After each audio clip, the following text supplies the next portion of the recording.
আসসালামু আলাইকুম এভরিওয়ান, আশা করি সবাই অনেক ভালো আছেন। আজকে আপনাদের সাথে শেয়ার করব আমার কাজিনের এঙ্গেজমেন্টের ভ্লগ। সো এঙ্গেজমেন্ট হয়েছিল একদম রোজার ঈদের পরপরই।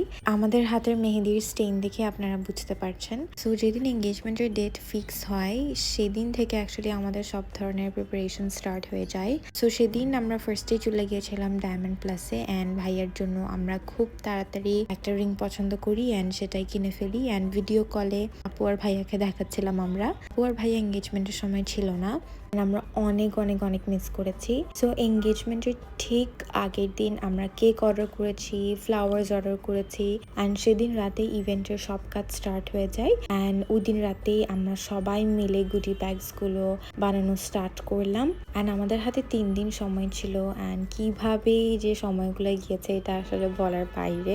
যেদিন এঙ্গেজমেন্ট ওই দিন সকালে ঘুম থেকে উঠে দেখলাম আম্মু এদিকে মাহলাবিয়া বানিয়েছিল আর সাথে চিকেন ফ্রাইয়ের জন্য চিকেনটা ম্যারিনেট করে রেখেছিল। যেদিন প্রোগ্রাম থাকে সেদিন সময় খুব তাড়াতাড়ি যায়। আমি বড় মামিকে আম্মুকে রেডি করিয়ে আমি রেডি হয়ে চলে গেলাম আমার পার্লারে।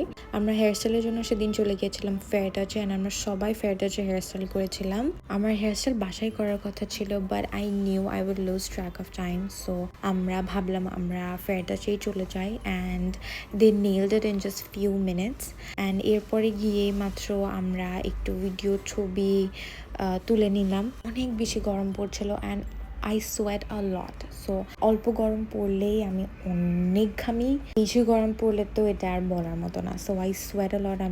আমি পুরা ইভেন্টে ফ্যান নিয়েছিলাম, মানে আমার মুখের উপর লিটারালি ফ্যান ছিল অ্যান্ড এতটা স্ট্যান্ড ফ্যান দেওয়ার পরও সেদিন এত গরম পড়ছিল।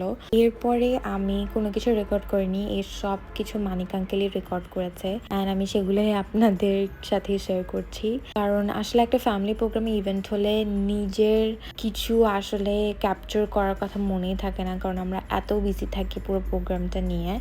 সো এই সব কিছু আর কি মানিক আঙ্কেলই রেকর্ড করেছে। ইকরার আমরা প্রথম খুব হ্যাপি ছিল, ওরা ছবি তুলছিল, বাট পরে কি হয়েছে আল্লাহ জানে। They were in a cranky mood the whole time. তারপর আর কি আমাদেরকে ডাকা হলো কারণ ভাইয়ারা চলে আসছিল।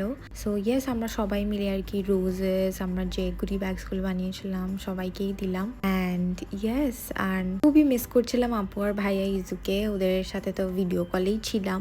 আর এদিকে আব্বুর সাথে আমি একটু দুষ্টামি করলাম আর গেস্ট আসার সাথে সাথেই স্ন্যাক্স সার্ভ করে দেয় অ্যান্ড আমরা জাস্ট স্ন্যাক্সগুলো দিয়ে দিই। ওখানেই যে ওয়েটারগুলো ছিল ওরাই সবাইকে সার্ভ করে দেয় অ্যান্ড এরপর আমরা আমার কাজিনকে নিয়ে আর কি উপরে উঠে যাই। সো এই একটা কেক আমার কাজিনের শ্বশুরবাড়ি থেকে এনেছিল আর একটা কেক আমরা এনেছিলাম অ্যান্ড সবাই মিলে তো এরপরে ছবি ভিডিও তোলা শেষই হচ্ছিল না, সিন্স সেদিন কোনো গান ডান্স কিছুই ছিল না। সো সবাই কেক অ্যান্ড ছবি নিয়েই বিজি ছিল অ্যান্ড অ্যাকচুয়ালি আমরা প্ল্যান করেছিলাম দ্যাট আমাদের এই প্রোগ্রামটা একদম ছোটোখাটো করে করবো, বাট আমাদের ফ্যামিলিতে কোনো প্রোগ্রামই ছোটোখাটো করে হয় না, সবই বড় করেই হয়ে যায়। তো এরপরে রিং সেরেমনি হলো। রিং পরানোর পরে সবাই মিলে একসাথে আমরা কেক কাটিং করি অ্যান্ড কেক কাটিং শেষ করার পরে আমরা সবাই খেতে বসে যাই and honestly I was very hungry. আর আমার বিয়ের বাড়ির খাসি ফেভারেট, আমার অনেক বেশি ভালো লাগে খাসি। সো আমাদের বাসায় যখনই এরকম বিয়ের বাড়ির প্রোগ্রাম হয় আমি কখনোই খাসিটা মিস দিই না।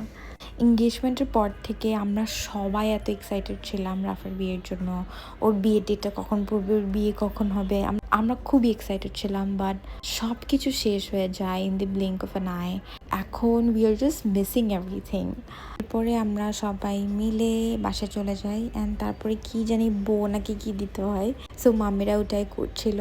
সো ইয়েস, এটাই ছিল আজকের ব্লগ। সবগুলো ব্লগ আমি সুন পোস্ট করব আপনাদের সাথে সাথে আমার ফ্যামিলিও খুব এক্সাইটেড আমার ব্লগ দেখার জন্য। এটাই ছিল আজকের ব্লগ, আশা করি সবার অনেক ভালো লেগেছে। থ্যাংক ইউ ফর ওয়াচিং, আল্লাহ হাফিজ।